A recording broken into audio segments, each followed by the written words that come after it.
आज का दिन फिर एक नई शुरुआत मेरे लड्डू गोपाल की सेवा से।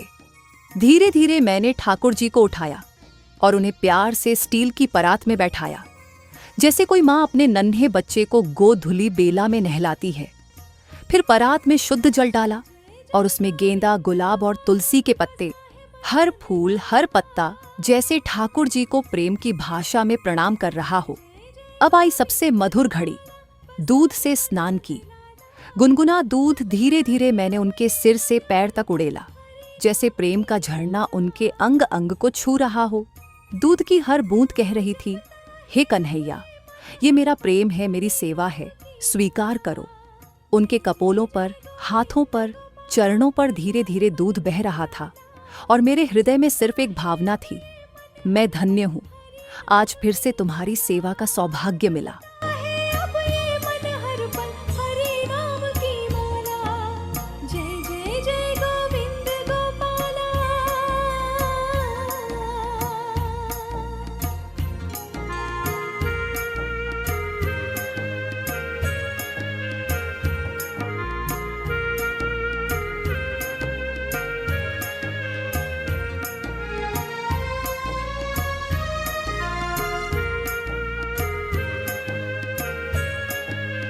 अब धीरे से जल डाला। ठाकुर जी के चेहरे पर ठंडे जल की बूंदें पड़ी और जैसे उन्होंने मन ही मन मुस्कुराकर कहा, हाँ, मुझे अच्छा लगा।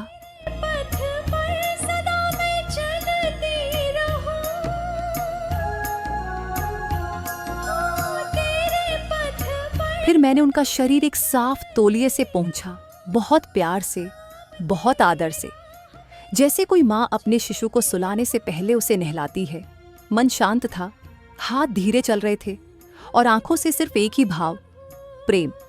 फिर मैंने ठाकुर जी को उनके स्वर्ण सिंहासन पर बिठाया, जहां वो हमेशा की तरह सबसे सुंदर लगे।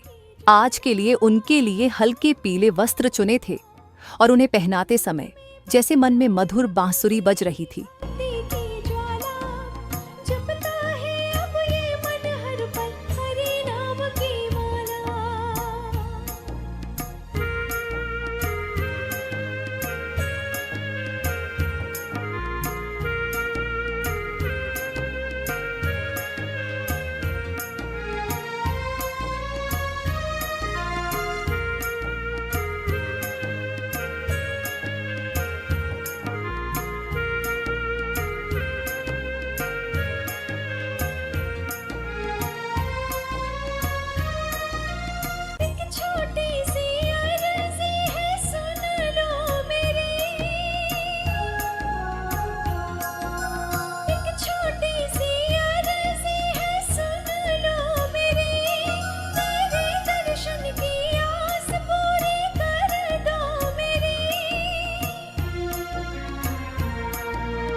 फिर दीपक जलाया और ज्योत की लौ जैसे मेरे ठाकुर जी के रूप में समा गई।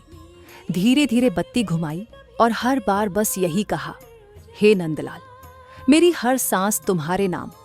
कभी कभी शब्द कम पड़ जाते हैं, पर जब सेवा होती है तो भाव बोलते हैं। आज की ये सेवा मेरे जीवन की सबसे सुंदर सुबह थी। अगर आप भी ये देख रहे हैं तो एक बार आंखें बंद करके ठाकुर जी को याद करिए, क्योंकि शायद आज वो भी आपको अपनी सेवा में बुला रहे हों